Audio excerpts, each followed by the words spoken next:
Back on News Nation now, and we're joined by Aaron Cohen as we continue our coverage. Aaron, a veteran of Israeli Special Operations and a counterterrorism analyst who's listening along with us to the live news conference from Tel Aviv, the Secretary of State, Antony Blinken. You know, Aaron, in addition to what I mentioned before the break, how the Secretary is talking about they want to extend the pause and, they want to bring more hostages home, I think it was notable because it's clear the U.S. wants to play a role in how this war is transformed when it resumes, that the Biden administration wants a different tack to be taken. Secretary saying the tactics used in northern Gaza should not be repeated. What did you take that to mean? What do you make of that, the urging here from the United States? Well, Colin, it's good to see you again. I'm glad to be on with you. I appreciate you. It's a tough situation. A tough situation for the United States, a tough situation for Israel. I think Bibi's doing his best right now. I think Biden's doing his best. I think Blinken was doing his best to try and say, hey, look, we want Israel to be able to have its security. The feeling that I got was that the complete eradication of Hamas is not on the table. The United States, Biden, the Oval Office understands that Hamas is the sole reason why these hostages were taken. However, coming at it from the counterterrorism angle, and from what I believe a lot of these conversations are happening in Israel, in fact, are happening in Israel quietly, my contention is that the difficulty lays within trying to, for lack of a better term, quietly dictating how Israel goes about doing that. And that's where it gets complicated. Yeah. Because with terrorism, with Hamas, the goal here, and Israel has been very clear about this, total destruction of Hamas, both physically and ideologically.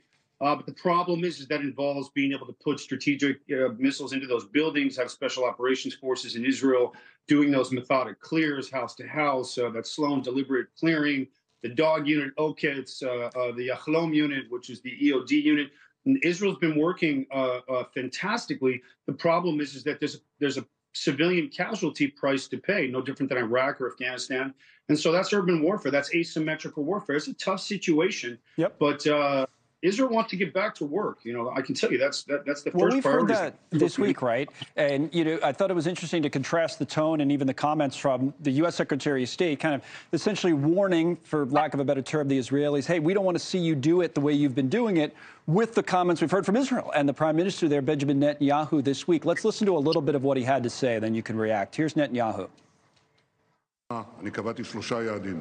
In the past week, we have had a very great achievement, the return of dozens of our hostages.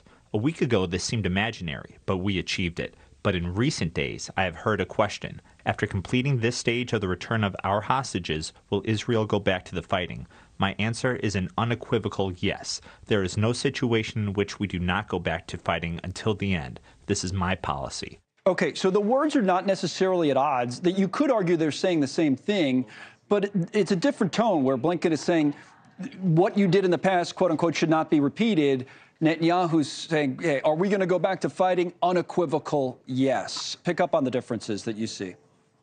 Well, look, Bibi Netanyahu, he comes from, Israel's General Staff Reconnaissance Unit. He understands counterterrorism. He's got really smart people from the Mossad, the Shin Bet in his ear. Everybody agrees unequivocally that Israel's got to get back to operations.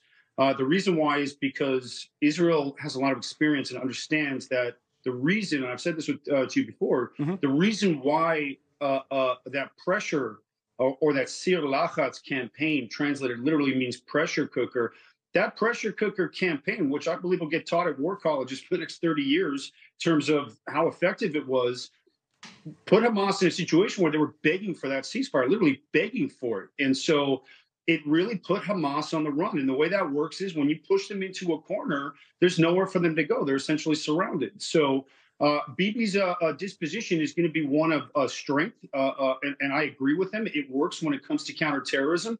But the Biden administration and Blinken, they're looking at the world's reaction right now, which is exactly what Hamas has been systematically trying to do through psychological warfare, which is use that gaslighting to hook the entire world, pull at their heartstrings. Right. And it seems to have affected the administration to a degree where, hey, listen, we want you to do the work, but it's got to be X, Y, and Z. And so it gets tricky. So the question now is, does Israel allow thousands of Palestinian militants and terrorists who have probably moved to the south in the Khan Yunis region because Israel flushed them out of the north? Do we allow them, or does Israel allow them to leave and go to a country that will accept them, and then try and replace that government, and then deal with assassination operations down the road? I can assure you, Glilot, Israel's Mossad HQ, is having those conversations. But then the other issue is this: the negotiating with the release of the hostages. Yes. The fact that Qatar is leading those negotiations is the same country that's housing Ismail Haniyeh and Khalid Mashal, two of the top leaders of Hamas, and so that's really picking at Israel the wrong way. And I can, understandably so. The trickle rate is another issue with Israel too. And again, the hostages are the main concern. Israel will go to war to save hostages. They've done it over the years. Every 10 years, Israel, if it goes down, they flew to Entebbe in '76 and brought back 104 Israelis. So the question now becomes: can Israel conduct these operations? Can they be more selective in the south? Can they use more intelligence gathering spycraft to be able to take out those high-ranking leaders? And can they do a Munich-style 72 operation going after the remanded or the remaindered, thousands of Hamas militants who may get transferred to Algeria or some other country and start taking them out? And so it's complicated, but that's counterterrorism. Yeah, there's also a question of when all that will happen, and does it start tomorrow? Is the pause going to be extended a day or two, which we don't know? Aaron, we have to run for today, but we also always appreciate your insight. Aaron Cohen with us once again today.